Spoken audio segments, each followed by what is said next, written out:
Do you begin to see a process that's going on here?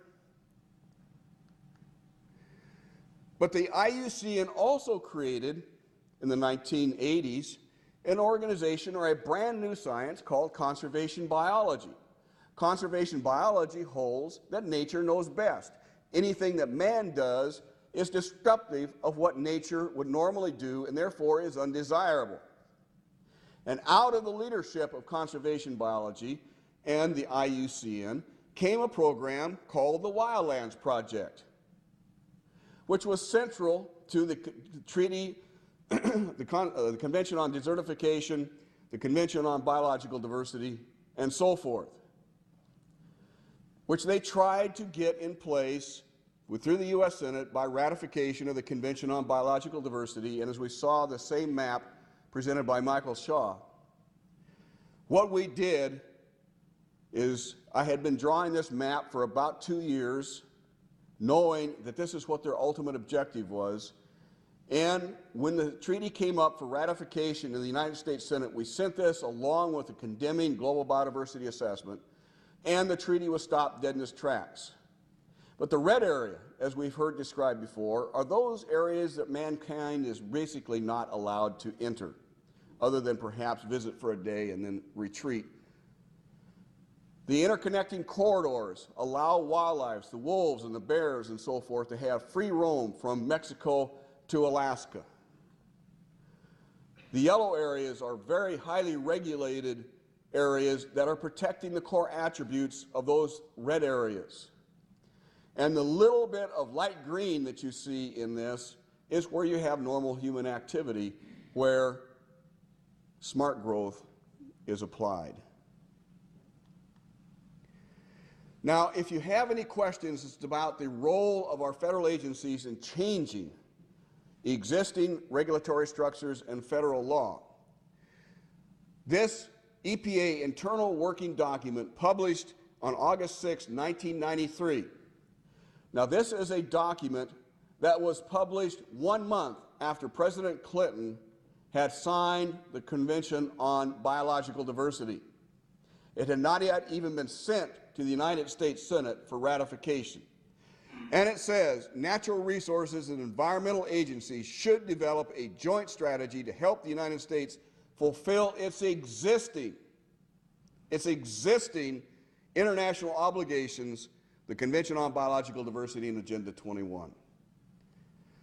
President Bush refused to sign the Convention on Biological Diversity because it had not even been written. It was merely an outline of a treaty.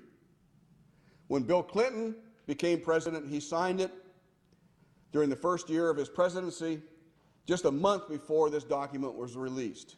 It had not yet been ratified, and yet the United States Environmental Protection Agency was already calling it an existing international obligation. Agenda 21 is a document that President Bush had signed, so it was in effect.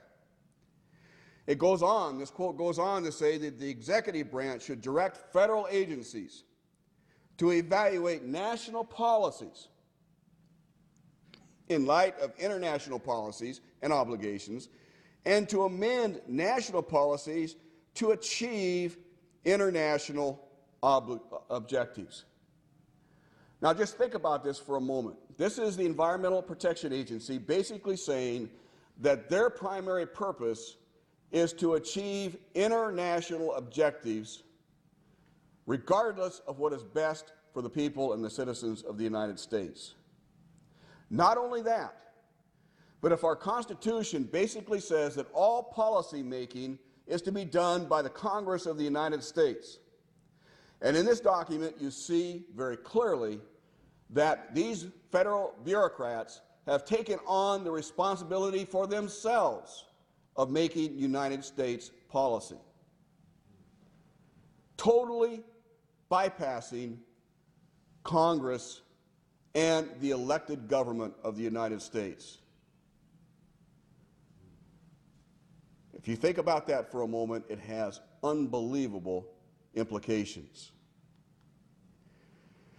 Agenda 21, as we heard in our last discussion, is a 40-chapter document that was established and signed into existence in the Rio de Janeiro Earth Summit in 1992. It's a 40-chapter document to basically control the world. It's based entirely on socialist control mechanisms. Using this as an example, Chapter 7, Promoting Sustainable Human Settlements.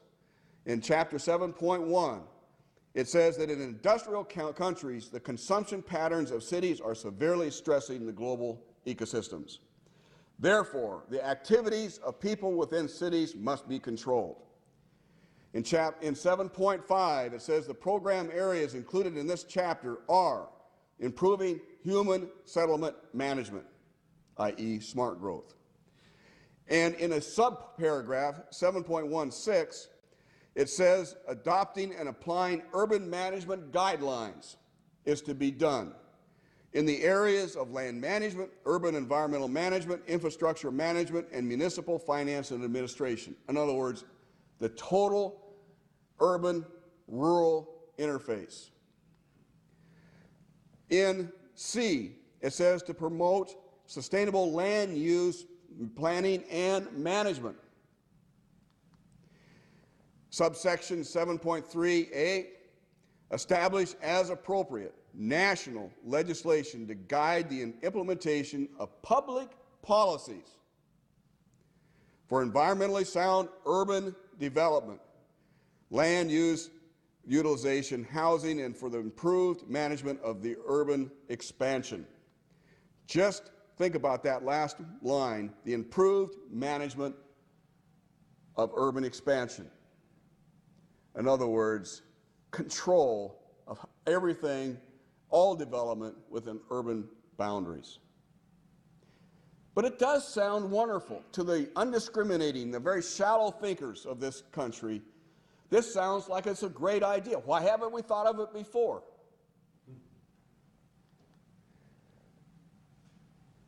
The actual origins of smart growth came out of the United Nations Agenda 21 with the concept of sustainable development, with the President's Council on Sustainable Development, and a document called Towards a Sustainable America that was published in 1999. And in this document, it's divided into three primary areas: climate change, environmental management, which covers a host of things, and, as we're going to talk about in the next few minutes, sustainable communities.